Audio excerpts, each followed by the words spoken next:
Now we start with our third colligative property, that is depression and freezing point. But before that, we must know about the freezing point. What is freezing? Freezing means converting liquid into solid state. So what is the freezing point?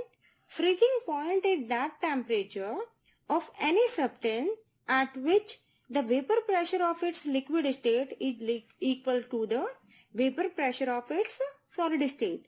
It means this is a particular temperature at which the vapor pressure of its liquid state become equal to the vapor pressure of the solid state. Both the vapor pressure of liquid and solid state become equal to each other. So that particular temperature is known as freezing point.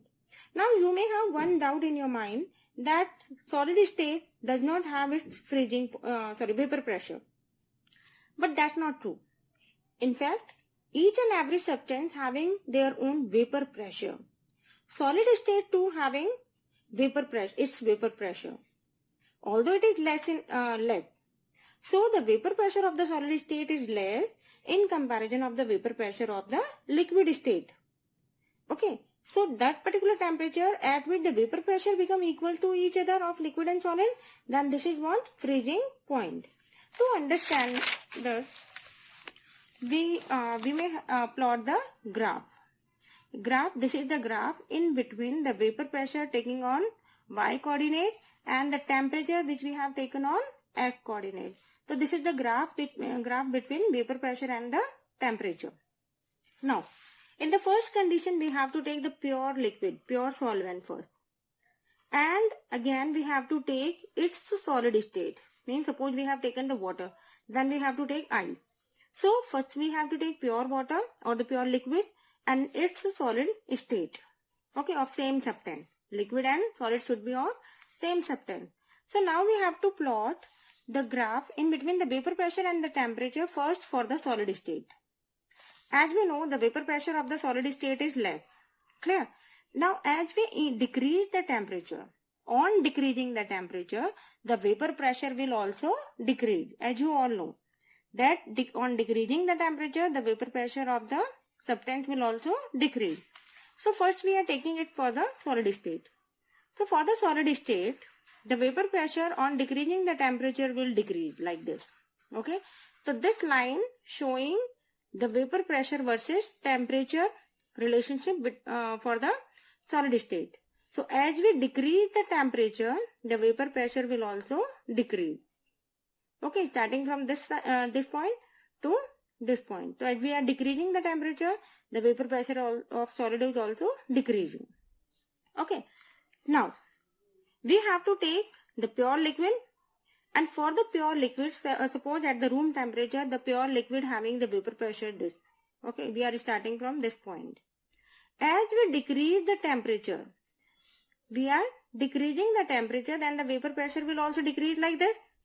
And at this particular point, 1 dash, at this particular point, the vapor pressure of this liquid will cut the vapor pressure of become equal to the vapor pressure of solid. Means these two lines will cut each other here at this point. So this point at which the vapor pressure and temperature line will cut the vapor pressure and the temperature line of solid here. So this point is what? This is the freezing point. Why? Because this is the temperature at which the vapor pressure of the solid become equal to the vapor pressure of this liquid. So this is 1 dash is the temperature, or you can say freezing point for the pure liquid, because it is we have taken for the pure liquid, pure solvent. So this is the temperature. We can have the temperature here like this is the temperature TF naught. TF means freezing point. Naught means it is for the pure solvent. So this is the TF naught freezing point of solvent. Now we have to mix or dissolve the non-volatile solute here. In this pure liquid, we have to take first of all the pure liquid in the second condition. In the second condition, we have to dissolve non-volatile solute to this liquid, and we have prepared a solution. And obviously, as we have dissolved the non-volatile solute to this liquid, the vapor pressure of this liquid will decrease. So now at the room temperature, suppose this is the second condition. Condition means the solvent in which we have dissolved non-volatile solute. So in this second condition, the vapor pressure of this solution will be less in comparison of the pure solvent. Obviously, because we have dissolved non-volatile solute to it, this will not convert into vapor and will not exert the vapor pressure.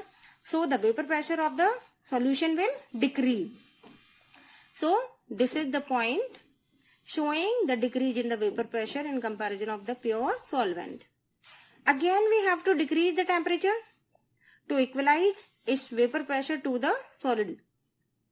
Okay, now we are decreasing the temperature. The vapor pressure of the solution will also decrease. So, if we are keep on decreasing the temperature, the vapor pressure is also decreasing, and at this point, this line is cutting this line also here. This line for the solution cut this line for the solid here. So this is the point where the vapor pressure of the solid become equal to the vapor pressure of solution. Because in definition also we have learned that freezing point is what? This is the point, this is the temperature at which the vapor pressure of the solid become equal to the vapor pressure of its liquid state. So here this is the point where the vapor pressure of the solution become equal to the vapor pressure of this solid state. This line we have drawn already for the solid state. Okay. So now this is the point second S, because we are taking it for the solution. Now we have to take the freezing point here by taking this line here. This is the point. This is the point showing the freezing point of solution. And TF0 is the freezing point of solvent. And this is the TF, freezing point of solution. As we can see, on dissolving the non-volatile solute to a liquid, the vapor pressure has decreased and hence the freezing point has also decreased. So, this is what? Depression in freezing point. Depression in freezing point means what? When we add non-volatile solute to a solvent. This was the pure solvent. And now we have added the non-volatile solute to it. Then the freezing point will decrease. Earlier, for the pure solvent, freezing point was TF0. But now for the solution, freezing point is what? TF, which is less than the TF0. TF0 is greater than TF. So TF0 was the freezing point of the solvent and TF is the freezing point of the solution. So on adding non-volatile solute to a solvent, freezing point of the solution will decrease. Okay. This is the gap which can be found by delta TF. Delta TF, this gap is known as delta TF. Delta TF means how much freezing point has decreased, means depression in freezing point. In the starting, it was TF0 and on adding solute, non-volatile solute to it, it is TF. So what is the delta TF? This is the difference in, or you can say depression in freezing point. How can we find out the depression in freezing point here? So depression in freezing point can be found by TF0 minus TF. TF0 minus TF, why? Because TF0 is greater than the TF. So what we have to do to find out the depression? More minus less. TF0 is more and TF is less. So more minus less. So delta TF is what? TF0 minus TF. TF0 is what? Freezing point of the pure solvent and TF is the freezing point of solution. So delta TF can be found by TF0 minus TF. Why that freezing point decreased? On adding the non-volatile solute. So the depression in freezing point is directly proportional or depend upon the molar concentration of solute. Means how much amount of the solute we have added. Now what molar concentration or the concentration term of solute we have to take here? The term which is temperature independent. And what is the concentration term is independent of temperature? This is molality. So again we can say, as we have done in previously also, delta TF is directly proportional to the molality, concentration of solute. So delta TF is directly proportional to the molality. On removing proportionality sign, we have proportionality constant. Delta TF equals to KFM.